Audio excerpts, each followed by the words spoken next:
gotta test out this whole check 1 2 mic thing. I swear, I hope it's working. This is a one time. I actually need my audio engineer husband for something sound wise, and I'm hoping it's working. I know he's gonna be like bothered by my placement, but hey. Hey guys. So I have my books I can finally talk about, and I can finally feel comfortable where I'm at. My blue like bar chair I've been using for my videos was the most uncomfortable chair ever. Like my butt hurt. I had to like jump onto it. So it's nice to finally have like a couch I can sit on. I have my little like reading nook finally. I am super excited, and I'm super excited to talk about books again. But what's crazy is last year, by the end of May, I read 69 books. And this year, at the end of May, I only read 14. I kind of want to blame Crescent City, because after reading Crescent City, which was my favorite last year, everyone just felt so dull and boring and repetitive. And I'm just like, impress me. Impress me with how interesting you are. If you don't impress me, I'm DNFing. Like, I don't care anymore. I used to be hardcore. I need to get through a book, but now I have hit my like, I'm not gonna waste my time. That's a big reason I haven't been reading, because of Crescent City and nothing impressing me. And two, around like February, I got into a reading slump. I feel like a lot of us did. And that's because of something horrible coming to light in this country. I mean, not even this country, in the world, but let's just say it had to do with some files. And that just, I feel like, ripped out a part of my soul. I got into this shock and numb in my body that books were just not helping anymore. Books could distract me for a bit, but they could not distract me from that. So yeah, I took, I want to say like almost 2 months off from reading. But anyways, let's go back to happy thoughts and talk about books. Okay, so the first book I read at the beginning of the year is Between Two Kings. It is the second book after Kiss of the Basilisk. Quick recap. This girl, well, these girls get sent to sex school to be taught by these hot, sexy basilisk men so they can learn how to please the prince, okay?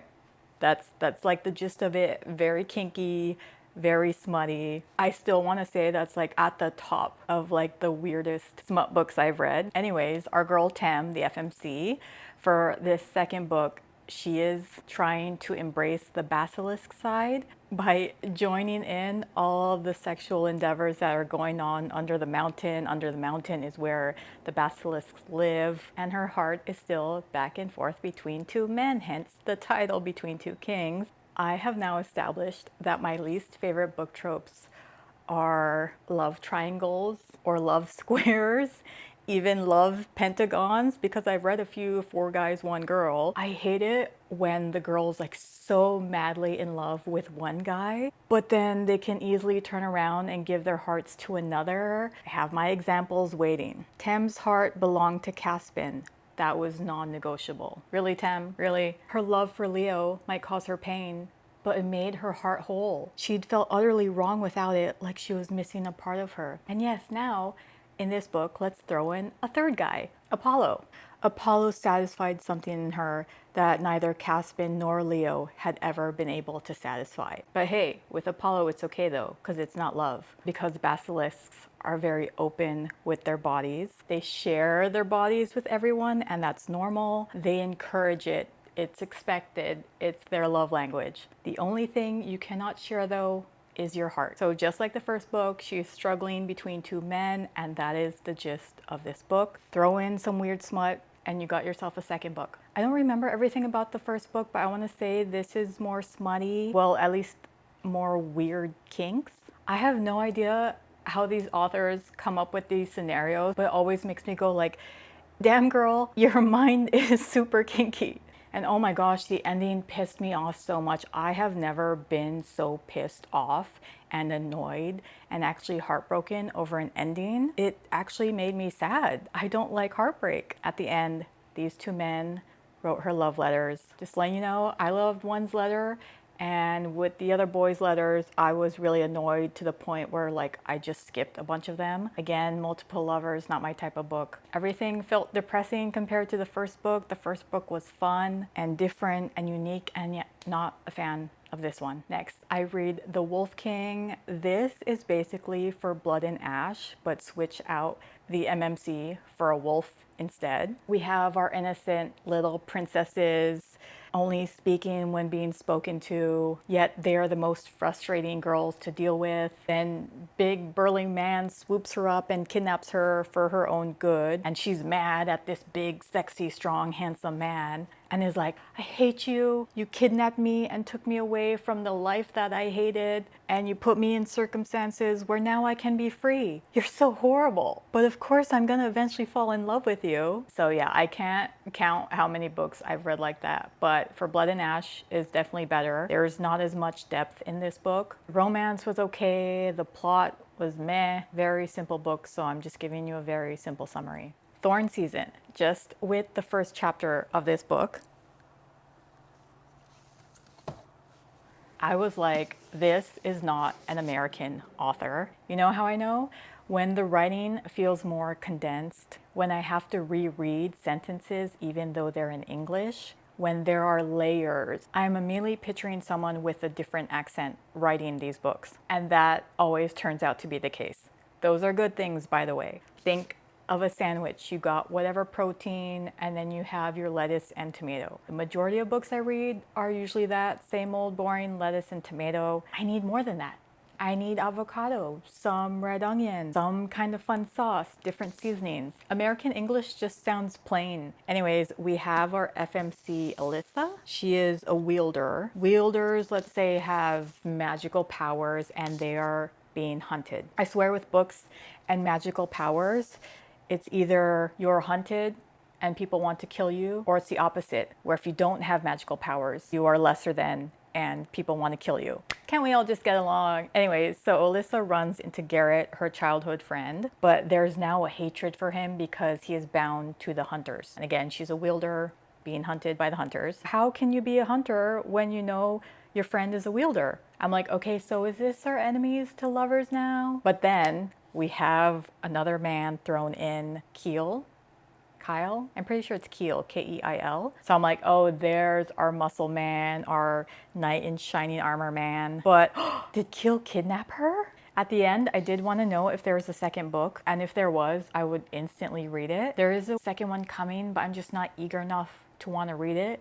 But if the look of it and the sprayed edges are just as gorgeous, then I will definitely read it, and I probably might get it. So even though this is now my millionth princess plus evil king or prince plus knight in shining armor book, it didn't annoy me because the writing was better. The fact that even though it took me so long to finish it, it didn't make me want to give up on the story. Usually when I take too long to finish a book, I'm like, oh, should I continue? Like, I'm not into it, and I stop caring. But I think this was like a safe space for me because I was reading this during the time our apartment got flooded, and I just wanted to go to bed and have a nice story to read. It's kind of giving dad reading his daughter a bedtime story comfort. Also, before reading this, I was like 5 chapters into Once Upon a Broken Heart, and that was already a struggle. I don't know why it wasn't pulling me in, even though it was also another princess plus, I'm sure, evil prince. I DNF'd because once I was done with Thorn season and went back to Once Upon a Broken Heart, I was like, ugh, it felt like a chore to read it. So yeah, I gave up on that one, and I enjoyed this actual cutesy bedtime reading book. Next, I go in with Shield of Sparrows. Odessa Cross is the elder sister. As soon as I found out she's the elder sister, I know where this is going. I hear elder sister and I'm like, oh no, she's the forgotten one. She's not the most loved. She's not in the spotlight like the younger sister is. Kind of like in Curse of Shadows and Ice, sisters cannot be equally loved apparently. Anyways, like I said, Odessa is the overlooked one, while May, the younger one, is being trained by their father, who is king to the Quentis kingdom. Why is dad training her? He needs her to infiltrate the Tura kingdom when he tries to marry her off to the prince. spoiler, Odessa is the one who has to marry the prince. So this ruins Dad's entire effort of training the younger sister and educating her on everything about the Tura kingdom, whereas Odessa knows nothing. She basically has to leave the next day. So her father just gives her one task to do. She can't question it. She can't ask for more information about why he needs her to do this. She just has to do it. Does she want to please Dad, even though he's cruel and indifferent towards her? Yes, of course. So we have our princess, right? Do we get our big, sexy MMC? Yes, of course we do. And I cannot go in depth with his character because then that would spoil it. So I'll probably end there. Did I enjoy this princess and burly man book where it involves another worn out book trope? Yes. I totally forgot that there's a second book because I went straight to Project Hail Mary since the movie was coming out soon and I needed to hurry up and read it. This was my first audiobook because that's all I've ever heard people saying is you need to listen to the audiobook, don't read it. So it was weird and new to me because I kept like zoning out.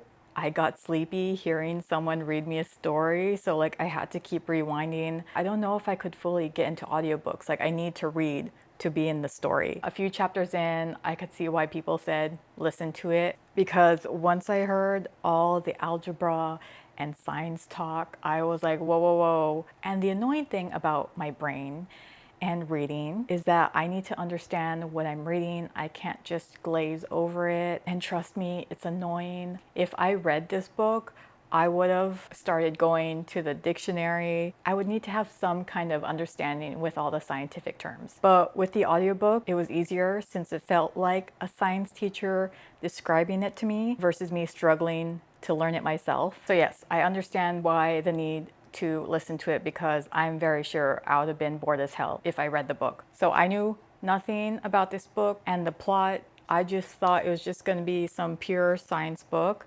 But this book is actually about friendship. I'm going to make this extremely simple because you could just go see the movie, but we have Grace, our science teacher, Ryan Gosling in the movie, and he gets sent to space basically because of climate change, but it's cooling, not heating. While he's out there in space, he encounters... See, I don't even know if I should say this because when I was reading YouTube and TikTok comments when the trailer was out, everyone was pissed off that they showed Rocky, like it was a spoiler. So just in case you haven't seen the trailer, we have Rocky. They work together on this mission, and who knows what's gonna happen to Earth. Earth could be gone by the time Grace gets back. Rocky's home could be gone. Grace could die, Rocky could die. I was lucky because I finished the book just a few hours before we went to go see the movie, and the movie did not disappoint. It was playful, it was sweet. There wasn't a moment in the movie where I was like, oh, that wasn't in the book. But of course the movie is gonna feel rushed compared to the book. I think Ryan Gosling did a good job. So next I go in with Handsome Devil. I honestly don't know why this was in my Kindle reading list. Like the cover isn't cute. I don't know how this got there, but Handsome Devil is basically 50 Shades plus My Dark Romeo. Literally while I was typing my notes in, I wanted to make sure it was called My Dark Romeo because I was like, is that the name of the book? And when I went to go check, I noticed that it's the same author as Handsome Devil. And I was like, yep, there it is, because they're practically the same book. Handsome Devil is just like a watered down version of it. So we have our rich billionaire boss, Tate, who has no soul, no heart, no emotions. He's an asshole, especially towards his assistant, Gia. He hates her, but while I'm reading this, I'm like, it seems like he's more obsessed with her, but he just doesn't want anyone to know. Around halfway through the book, that's when you realize why he hates her. Gia hates him too, by the way. So yeah, both of these billionaire men, enemies to lovers, forced marriage, men who are incapable of loving someone. I didn't need to read both, but for some reason it was on my Kindle list. The Inheritance Games, I was instantly hooked because it was my first murder mystery book. Kind of reminded me of Knives Out, which is my favorite murder mystery. We have our billionaire grandfather, Tobias Hawthorne, dying. He leaves his big fortune to someone other than his own family. Just some random girl named Avery. She's poor. She actually went to live in her car when she found out her sister was still dating her abusive ex. Then the next day, bam, she's a billionaire. She has no idea who the Hawthorns are, but the whole book is basically her working with Tobias Hawthorne's grandsons. We have Jameson, Grayson, Xander, and Nash. Nash doesn't care about the money. He's the eldest, but you're like, does he really not care, or is he faking it? You got Grayson. He's the one who's mad and suspicious, and he'll always choose family. Then Jameson is basically who works with Avery the whole time, trying to figure out this mystery and these riddles that Grandpa set out for them to solve. When I picture Xander, he's just someone cute and bubbly, and he really doesn't seem to care much about the mystery that needs to be solved. So I did get bored throughout the book. I would stop reading for days, but when I did get back in, I couldn't stop. I think the fact that they're 16-year-olds was a turnoff for me. There are a lot of books where the main characters are 18 or 19 that I'm fine with, but it felt childish. It would have been the same feeling if I was watching a show with 16-year-olds. So yeah, it was okay. This would be a really good book for teenagers, but it wasn't enough for me. I read it because I have this book, and I had no idea this was a whole series. When I saw this at the bookstore, I was like, that is so cool. And that when I learned that there are 6 books before this, I was like, oh no. So yeah, The Inheritance Games is the first book. This is actually a prequel, and people are saying that you should at least read the first 3 books of The Inheritance Games before you read this. Because I thought I would have been good after reading just the first one and then going here, but no, people are like, no, you should at least read the first 3. So that's what I'm gonna do. I'm waiting for the other 2 on Libby, and then I can finally read this cool backwards book. Next we have I'm in Love with Mothman. So I was in Barnes & Noble's for the 3rd time looking for Ice Planet Barbarians. I do not have one single stupid brain rot book. I wanted just one fun book on my shelf, and I kept going back to find this. And I asked the Barnes & Noble's lady, and she's like, oh, we might be getting it soon. And then she leaves and she comes back and she's like, here, if you like this, you might like this. And I was like, okay. And the fact that no one was waiting for it on Libby, the fact that it doesn't seem popular and no one talking about it, I was like, oh, I don't know if it's gonna be good. So yes, very Ice Planet Barbarians vibes. Instead of our barbarian, we have the Mothman. So we have Heather, who's the social influencer. She's getting tired of that life, so she just goes off and buys a cabin in the middle of nowhere. So in this book, she's getting used to her cabin, her surroundings, figuring out where to buy groceries. One day she's up on a tree reading a book. She's about to fall off, but someone catches her. Was it our Mothman? No. Mothman saves her though, plops Heather on her doorstep and leaves her. And that's all I'm giving you. I can see why the employee recommended this. It was the same amount of plot and stress, which is practically no stress. That's why these are fun books. There's no stress. They're playful, and yes, they're smut. Even though it also ends with a book trope I am getting sick of, it did not bother me at all.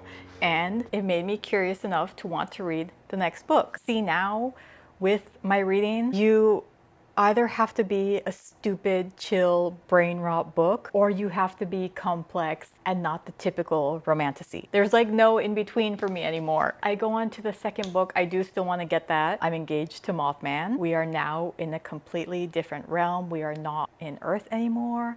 How? Why?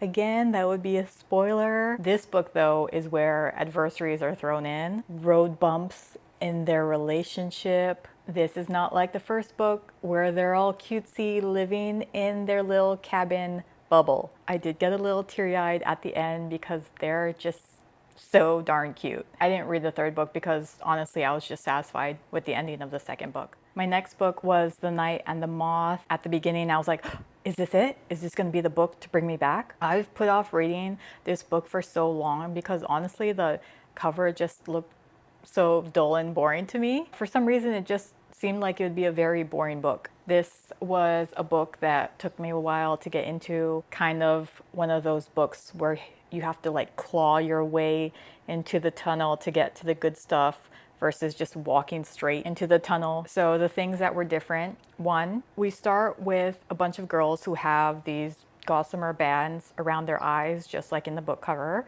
They're not blind, but they can barely see because of the bands. I've never read anything like that, so that was different. Second different thing, we have the Abyss. Think of her as the leader nun of this special church where these girls work. People visit this church to see how their future will look like. And how does this work? The Abyss basically drowns these girls. She'll drown a girl and then she'll have these visions, kind of showing the future of that person. So again, something I've never read before. When we start getting gargoyles, I'm like, okay, that's new. I think I've read a book with a gargoyle in there, but like they were not a big part of the story. So I'm still getting into this world. I'm like, okay, we have gargoyles. So is there magic in this book? Are the gargoyles like the peak fantasy we're getting? Do we have witches? Am I going to tell you? So Sybil, I think that's how you pronounce it, Sybil, S-Y-B-I-L, Sybil, or FMC, meets the MMC Rory, the brooding, smudged eyeliner, angry knight. He is basically the second hand to the new king, Benji. Those two men are introduced to the story when Benji comes in to see his future as the king. I'm debating how far I should go because if I tell you why Rory and Sybil start working together, that might be too much, so I'm gonna end there. Romance, there is not a slow build-up. It's like pretty steady throughout. So I was shocked that when we got the spice scene, it kind of threw me off with how good it was. It seems like spice scenes should be easy to write, right? Like, how many different ways can you really describe sex? But I think it was a perfect length and description. Could have been just a teeny bit spicier, but it actually threw me off at how much I enjoyed the spice scene. Like, I didn't expect it because, again, like there wasn't like a crazy buildup of the tension, like it was just steady. I can't think of any book like this. The closest I could maybe related to is Anathema, because in both these books we have loved ones who go missing. They both feel really gothic, and that's it. I still like Knight and the Moth more, but the plot twist wasn't plot twisty enough. When it happened, I was like, huh, okay. And then the ending plot twist, it was more like an, oh, okay, that makes more sense. So again, not boring per se, it was steady, which I'm not a huge fan of because I need a wave of emotions. At the beginning, it's fun, it's stressful, it's interesting, what's gonna happen? And we get to the main story about the group basically going on this treasure hunt, and it's just smooth sailing from there. Not really any climax or road bumps in the story. I'm kind of in the middle. I didn't buy it because, again, I don't like spending money on books I'm not like in love with. But when my husband and I went to Barnes and Nobles and I saw the sprayed edges, I didn't even open it up.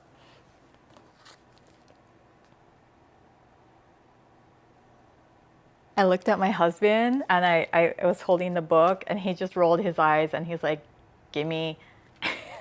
Alchemised. Oh boy, this is probably gonna be long because the book is long. I have a lot of opinions. As of right now, I can't think of any book where I've had the most random wave of emotions. I was confused, I was annoyed, I was bored, I was intrigued.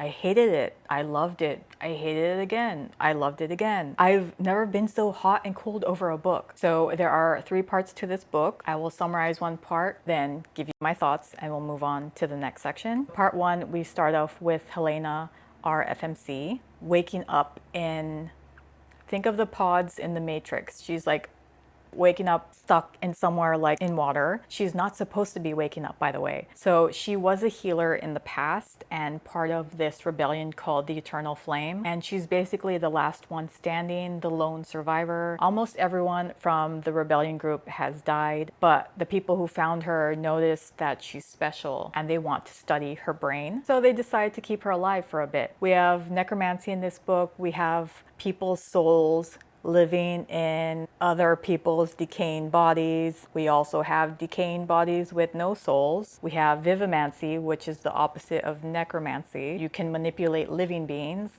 And then we have resonance. So Helena is to be kept prisoner while they study her, and she is going to be prisoner under our MMC Kane Farron. Of course, he's an asshole. She's his prisoner, and that's how he addresses her. Never by her first name. They actually know of each other because they went to the same academy, but they never knew each other, like they've never spoken to each other. So the first part of this book is basically her living under his care, her being studied, which is basically torture, full of poking and prodding, seizures. It was like someone had kicked her repeatedly in the lower abdomen and then stabbed her all over for good measure. Full of that. Oh, and she's also trying to find every way possible to kill herself because she doesn't want them to find out the vital secrets that her mind's trying to hide. So even though she doesn't remember anything, she remembers the basics of her past, but the important parts, the ones that they're trying to find in her memories, she does not remember any of that. I will end the first section there, and I want to give my thoughts. I was bored as hell. Nothing was hooking me in. I read so many pages, like I was struggling. I tap on my Kindle. I didn't even progress 1% more into the book. And I'm like, oh my gosh, this felt like homework. It was brutal. I was telling myself, maybe if I struggle through this part, it'll start getting better. But I'm starting to get annoyed now, like how I did with the Plated Prisoner series, where it feels like the author is just trying to get in a word count. Also, girl, you don't have to turn everything into a simile. The iron acting like veins, the house creaked like shifting bones, blackening them like an infection, the shadows crawling up her like fingers, her skin growing taut like a membranous exoskeleton. I was like, you don't need to make everything into a simile. Everflame is just as long. When I compared the Kindle reading time, Everflame was actually a longer read. But I read this in 3 days because I kept wanting to know what was going to happen. With Alchemised, it took me 3 weeks. I don't think I've had one book that I've borrowed on Libby, because you have 3 weeks to read your book on Libby. I don't think I've had one book where I needed the 3 weeks. But yeah, I needed the 3 weeks to get through Alchemised. There was just no flow. It was very choppy.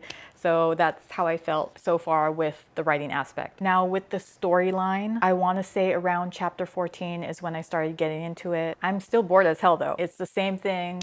Helena wakes up every day in this creepy mansion, being tested on, has shitty interactions with Kane Farron. The more I read about him, I'm like, he is not the guy. He is not the villain who's gonna change for her. This guy is just, I don't want to say evil, but nothing about him or how he treats her, zero amount of love or empathy in his heart. Nothing about him screams, oh, he's gonna change my mind eventually. When it seemed like she was starting to soften up to him a little bit, I was like, oh hell no, this is not an enemies to lovers. And I feel like when I hear enemies to lovers, I'm like, ooh, this is some fun, cutesy romance book. It's not.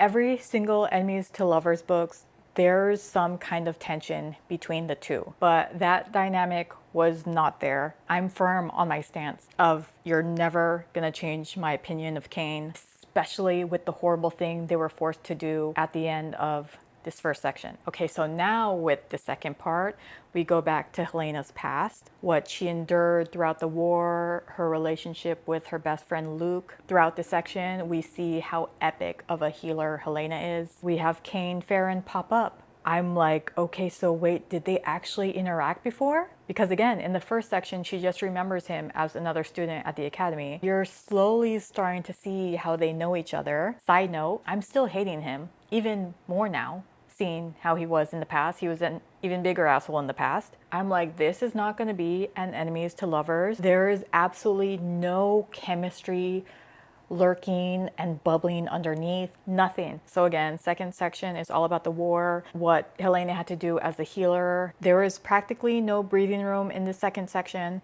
because it feels like you're also living through the war. It's stressful. Also, while I was in the middle of the second part, I remembered my friend telling me that this was based off like a movie. I Google it and I see something about Harry Potter. I'm like thinking really hard because nothing about this is sounding anything like Harry Potter. I actually see my friend a few days after I was in the middle of that book confused, and I was like, what were you saying again about Alchemized? You said something like it was like from a movie, and he was like, oh, it's like if Hermione and Draco got together. And I was like, what? He's not gonna watch this, so I don't mind saying this, but that completely turned me off from the book. It ruined the book for me because now I'm picturing the main characters like this. No offense, Draco is not cute to me.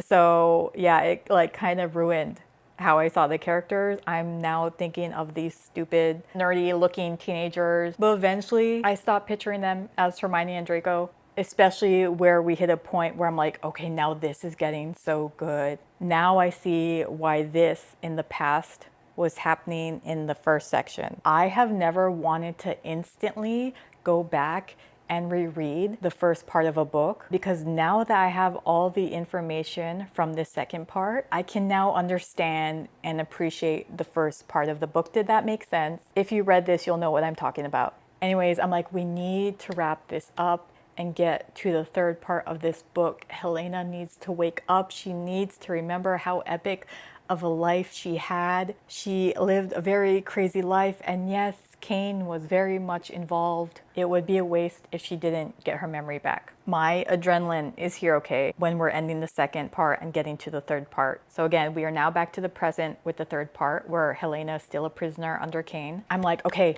Helena, get your memories back, please. She does. I'm disappointed. All those hours of reading, all that buildup, and for what? Because Kane notices when her memories come back. And he goes, you're starting to remember, aren't you? And she's like, yeah. And I'm like, that's it? Okay, I need to calm down.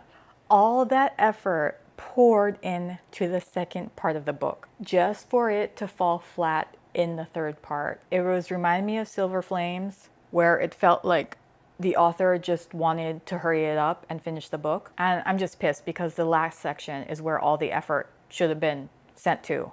Since it felt like work reading this book, especially in the beginning, I expected to reap the benefits, earn the satisfaction of an epic ending, but the ending was okay. The characters stopped caring, so I did too. I wasn't satisfied, but I didn't hate it. Did I feel like it was a waste of time? Yes and no. I am very glad I pushed through. The core of the story wasn't a waste of time. Again, what a waste of time was the author just throwing in all these random sentences that had nothing to do with the story. So many times I'm like, did that really contribute anything to the story here? A longer book doesn't mean it's better. Okay, after all of that, it sounds like I don't like this book, right?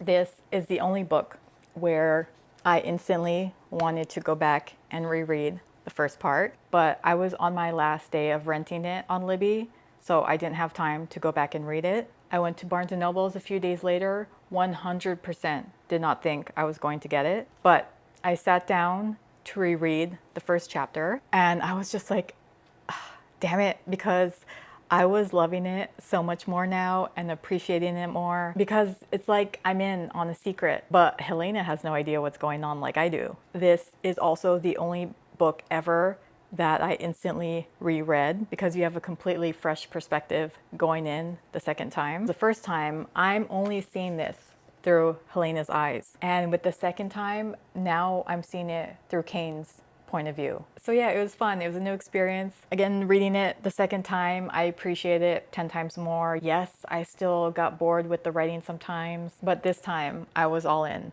So yeah, I've never had so many ups and downs with a book. Roller coaster of emotions and feelings I have for this book. So yeah, okay, I needed a break because that was intense and I went into Psycho Shifters. I think that if you read Blood of Hercules, the same author, you don't need to read Psycho Shifters because the FMCs are basically the same girls. Alexis is more funny and sarcastic though. So we have our FMC Sadie and her younger sister Lucinda. They were adopted by this man named Dick. Not joking, yes, he was a dick. He abused and tormented and whipped and beat up Sadie her entire childhood. She has horrible raised scars all over her body. One day she decided, you know what? Enough is enough. I'm going to kill Dick. She was in the process of killing Dick, but someone intervened. Is this our hero? Is this our MMC? No. This man actually dropped her off in front of 3 men. Jax, Cobra, and Asher. Everything about Sadie and these three MMCs was just like Blood of Hercules. Well, I guess Blood of Hercules was like Psycho Shifters because Psycho Shifters was written before this. FMC's abused as a child, very sassy and sarcastic. She gets thrown into a new world she doesn't want to be a part of. She has a snake friend. She has these MMCs who are way stronger than her, and they don't take her scrawny self seriously. She has to keep being trained. These men who hate her in the beginning but instantly want her soon enough, who hurt you. Usually how I define smut is when smut is the main plot. If the whole story isn't captivating enough and there's more effort put into the spice, it becomes smut for me. In this book, there's lots of sexual innuendos, lots of spice.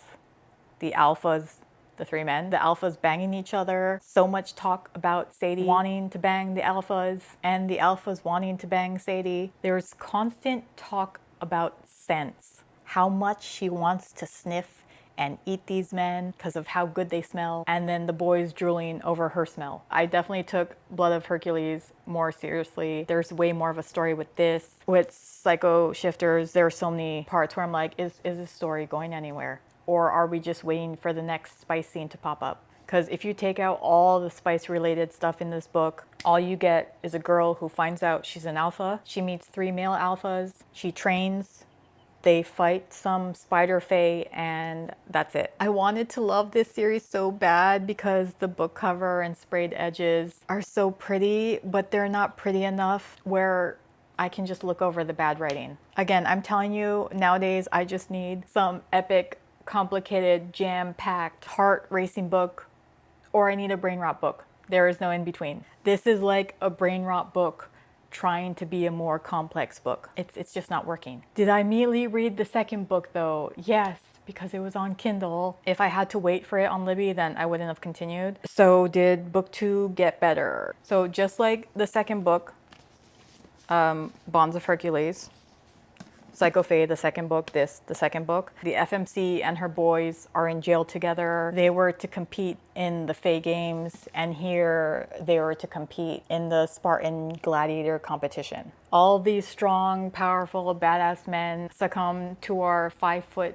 5'5", tiny girl, and they're all now at her mercy. They all just seem very wimpy to me now, especially Cobra. Which sucks because Cobra was actually my favorite MMC in the first book. I thought he was going to be more closed off and brutal for a while, but now he's calling her his kitten and saying she belongs to him, and he's getting extremely jealous. This is what turns me off with these books that have these big, buff, badass, strong men, because they just lose their edge when they get hearts in their googly eyes. I mentioned that that's what I loved about City of Gods and Monsters, because even though our MMC is madly in love and obsessed with his girl, he never loses his edge, doesn't get all clingy. Anyways, second book was just more random nonsense. And half of these books is just everyone talking about scents and everyone going feral over each other's scents. The gist of it was basically them in the Fae Games and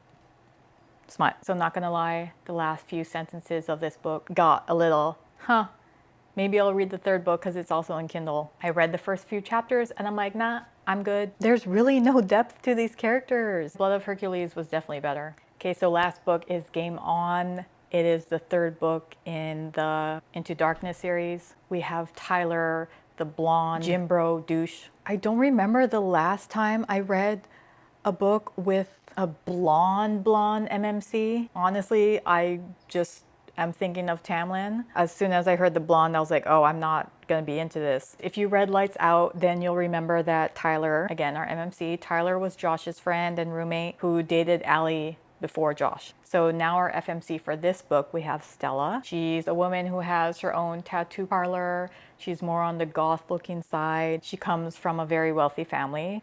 They meet because Tyler wants something from her, revenge. Not revenge on her specifically, but she's his opening into who he wants revenge on. So when they meet for a tattoo consultation, I was like, damn, Nevessa, you're always so good with the sexual tension, because I want to say chapter 3, I'm just like, whoa, it's crazy how like an author can write 20 chapters and I just can't feel the tension between the characters. And then some authors, you just need to give me one chapter and I already feel it, you know? Of course, the Spice Kink is going to be different from the first two. So it was fun finding out what the third book, Spice Kink, was going to be about. And yeah, honestly, I liked it. I still think book two was my favorite in terms of story. Book one is more fun and comedy. Okay, so those were the 14 books I read in the span of 5 months.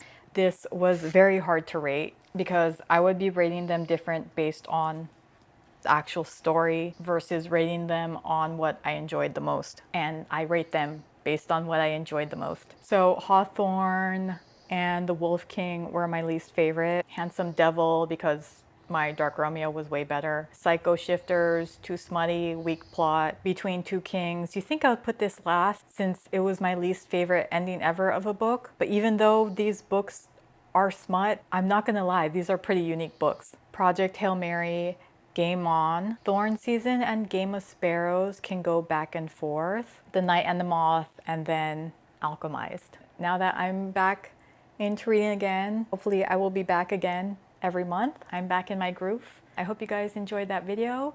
And I have been speaking for like 2 hours and I'm gonna be so pissed if I did something wrong with this mic. Anyways, thank you guys so much for watching. I'll see you in the next video.